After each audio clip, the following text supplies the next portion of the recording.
What's coming up this week? I have to tell you really quickly. I saw today, I have to finish watching it.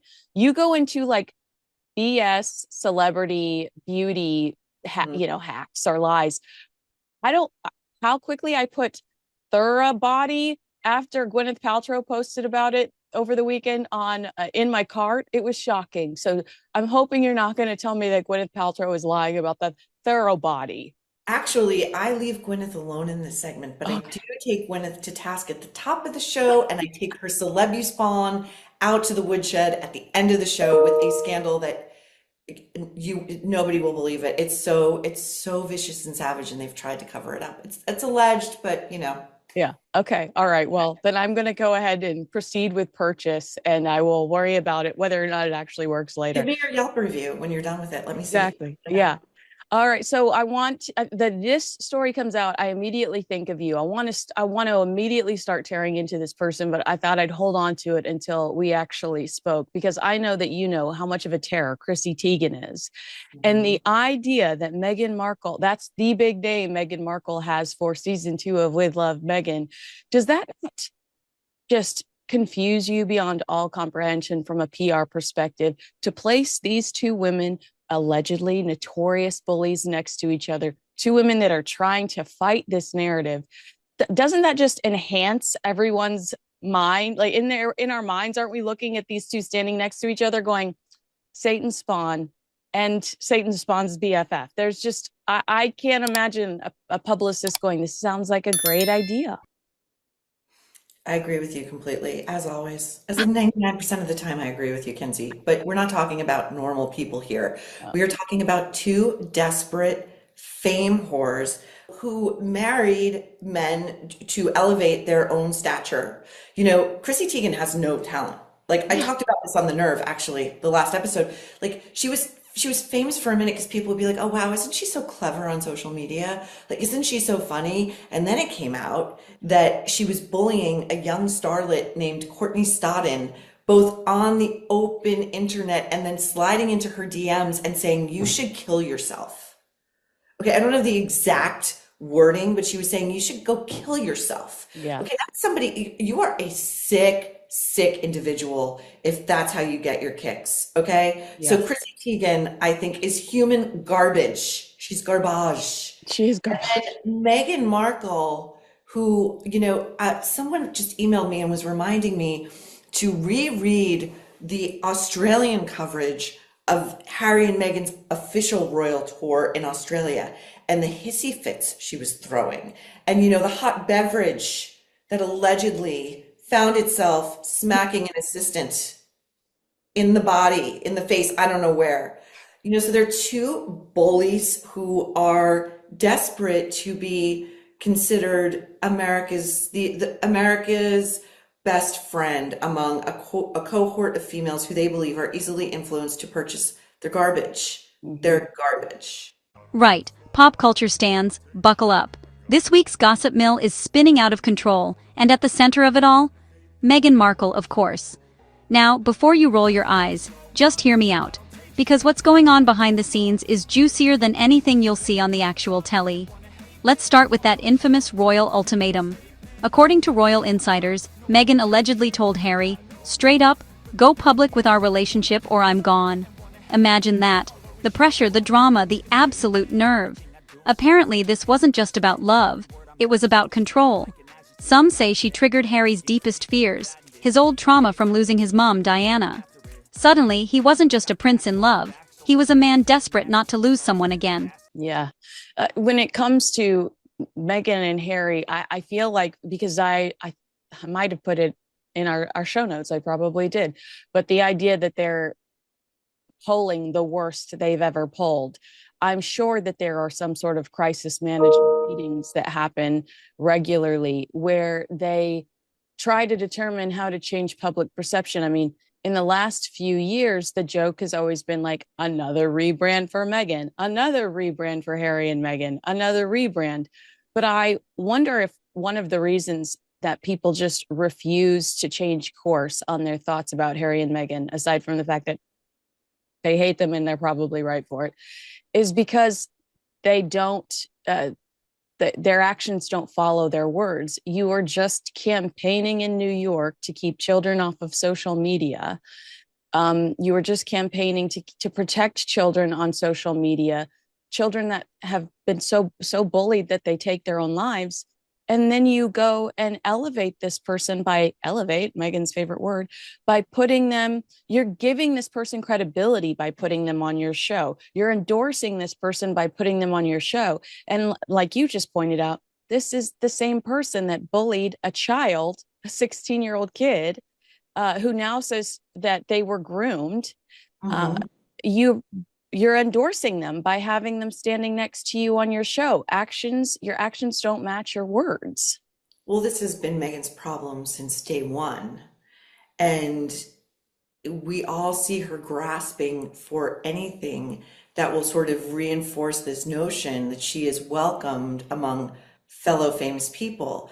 There's this idea that I think that she holds, which is so completely immature and sad, frankly, that like, well, if somebody's famous, they must be a great person to know.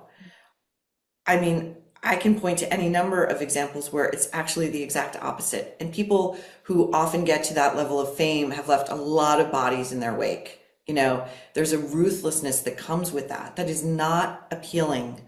And it's all we see with her right now. I mean, again, with every sort of law, like, first of all, my question is, she announced, oh, we're renewed for season two, right? That's not a renewal. Like, they shot the whole thing at once and then they chopped it up, and, they got to burn off the rest of it in the fall. But is she shooting additional episodes? Because this Chrissy Teigen announcement feels very like breaking news, right? Like, why wasn't she included in the initial rollout? Like, if she had Chrissy, why not front load her in the beginning? Because the only other real name Meghan had, sorry, was Mindy Kaling. I think that those are the only two names she had in this whole thing, other than Prince Harry.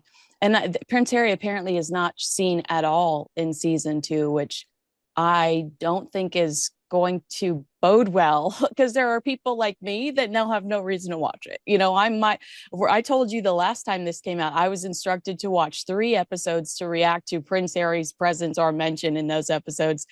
I don't even think I'll be able to tolerate season two, round two, without any Prince Harry. And that is your only currency. Classic emotional manipulation, right?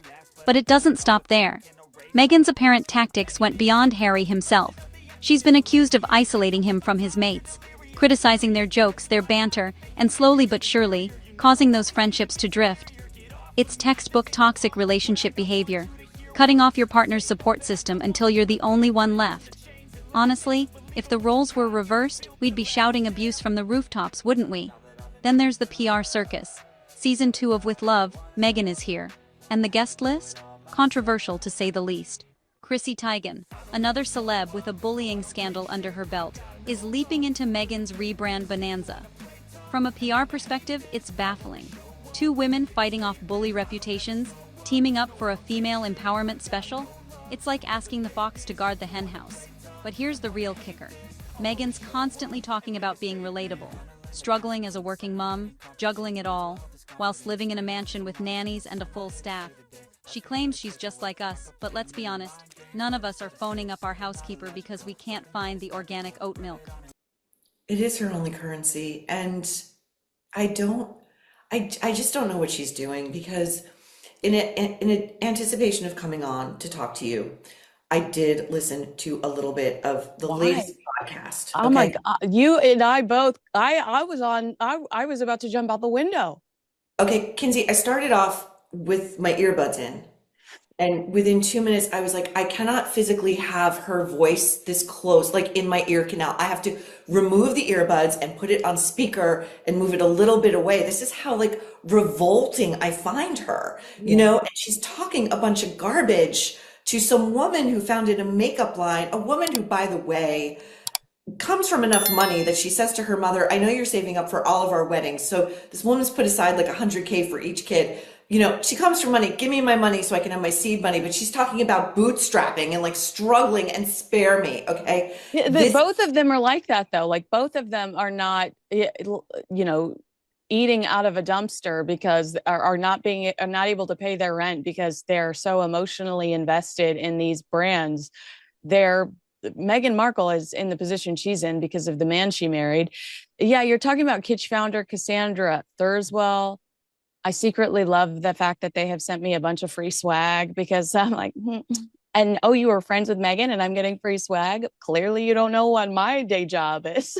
No kidding. But it says, speaking to her guest, because Meghan made it all about herself yet again, Meghan revealed how she likes to show up for people with this gesture extending over to her business as ever. She also talked about how she always imagined having her kid on her hip doing speeches and how her circumstances changed that direction. They discussed the struggle of balancing their parenting duties with growing their business. We just found out Meghan has a nanny. Well, are we really supposed to be able to relate to this woman who also, I think Doria Ragland almost lives with them full time as well. She has plenty of help.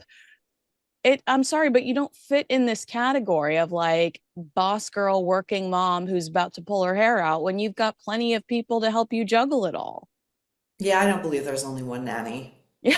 There are multiple nannies. I think there are multiple handlers. The household staff is vast, I believe. What's also really interesting about the show is so boring to listen to, and the only thing that is remotely like interesting are these little tells that Meghan gives about what a freaking, my opinion, malignant narcissist she is. She tells us that she has known this woman since they were both sort of struggling in their respective industries, and was introduced to her at age like 23 or 24. This woman came over to help her figure out how to dress.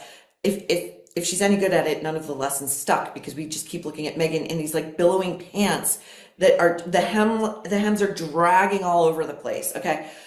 And the clothes are wrinkled and whatever. And so she says, so Cassie, and then Cassie goes, it's so funny, Meghan, shades of, in Sussex now.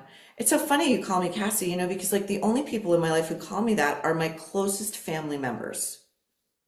So it's a little cut. It's a little like you're assuming a familiarity with me that you don't have and hasn't been earned, right? And then Meghan goes, oh, well, I just love that I'm one of the people who can call you that because, we've known each other for so long. And then it comes out that Meghan knew none of this woman's backstory. Yeah. She's like, oh, I didn't know any of that. You didn't know because you didn't ask her one single freaking question about herself, because you only are interested in people to the extent that they can redound to your benefit in some way. It's ridiculous. It's all so calculated. Every connection, every story, every friendship seems to exist only if it benefits her public image. And poor Harry? He's not the charming, cheeky prince we knew.